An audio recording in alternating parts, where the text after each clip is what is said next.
আজ আমরা দেখাতে চলেছি কিভাবে কাটিং থেকে গোলাপ গাছ তৈরি করা হয়। এগুলোকে সাধারণত বেয়ার রুটও বলা হয়ে থাকে।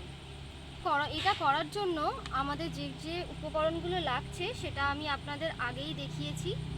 একটা কাটার, একটা রুট কাটিং পাউডার নিয়ে বসেছি ডিবে, এছাড়াও ছোট ছোট গাছের কাটিং কেটে নিয়েছি এবং লাগছে একটা এইরকম চালি নিয়েছি। আপনারা চাইলে নিজেদের ইচ্ছা মতো সুবিধা মতো পট ব্যবহার করতে পারেন।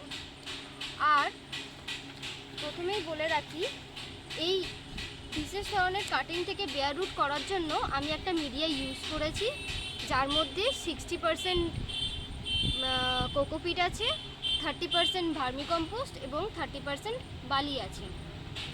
চলুন দেখা যাক কিভাবে আমি এই কাটিংগুলোকে একে একে বসাচ্ছি। এরকম প্রথমেই দেখে নিন, আমি এরকম একটা ডাল নিয়ে নিয়েছি। এবার এর মধ্যে থেকে ছোট কাটিং কিভাবে বের করছি। নিচের দিকে সমস্ত এই কাঁটাগুলো ফেলে দিতে হয়, দিয়ে এই নিচের চোখটা রাখতে হবে যেখান দিয়ে শিকড় বেরোবে, আর এই উপরের পাতা রাখতে হয়। রেখে ঠিক এই জায়গা থেকে কেটে নেবেন।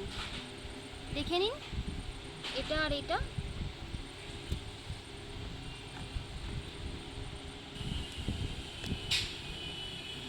এইটা হলো আমাদের কাটিং, যেটা আমি এখন জলে ভিজিয়ে রাখবো।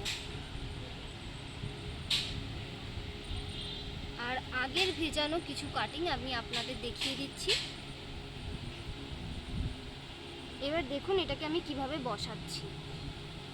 রুট কাটিং পাউডারের মধ্যে ডিপ করব, ভালো করে ঝেড়ে নেব, নিয়ে এটাকে জাস্ট এইরকমভাবে বসিয়ে দেব।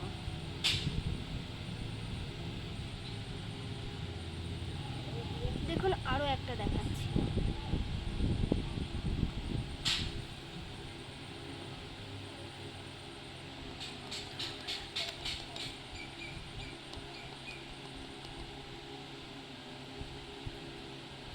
ঠিক এইভাবে এটাকে প্রেস করে দিতে হবে এবং গোড়াটা চেপে দিতে হবে।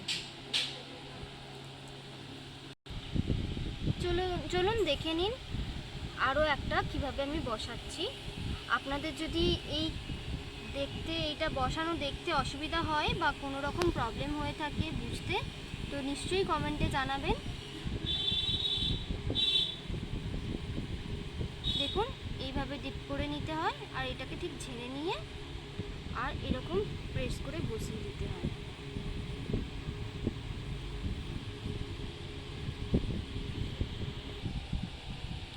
আমাদের সব কাটিংগুলো বসানো হয়ে গেছে। এরপর আমি এই স্যাপটা ব্যবহার করছি। 1 লিটার জলে 2 গ্রাম স্যাপ দিয়ে সেই জলটা এই কাটিংসের মধ্যে দেব।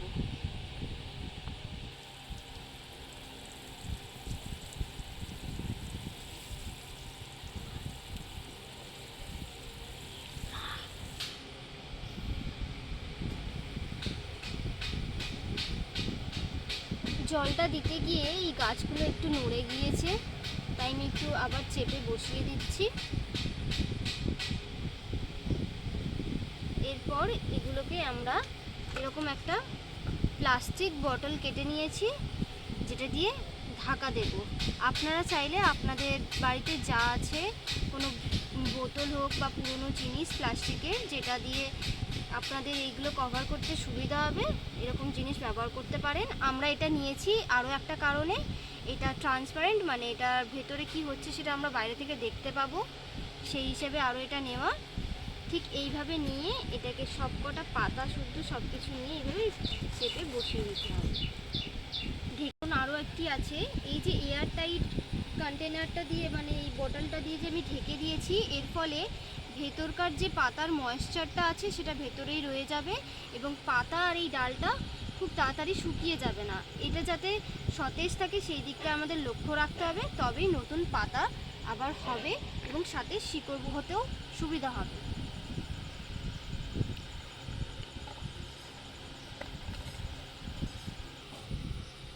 আমাদের এটা কভার করা হয়ে গেছে। এই পুরো পটটাকে আমি এখন একটা সেমি সেটে রেখে দেব, সবসময়ই একটা আপনারাই যখন বাড়িতে করবেন তখন চেষ্টা করবেন একটা শেডের আন্ডারে রাখতে, তাতে এতে ডিরেক্ট সানলাইট পড়বে না আর এটা অনেক সতেজ থাকবে। এরপর বলে রাখি, এখন এতে কোনো জল দিতে লাগবে না। যখন দেখবেন এই মিডিয়াটা খুব ড্রাই হয়ে গেছে তখন একটু স্প্রে করে দেবেন জল। আর নতুন পাতা হতে প্রায় 15 দিন লাগে।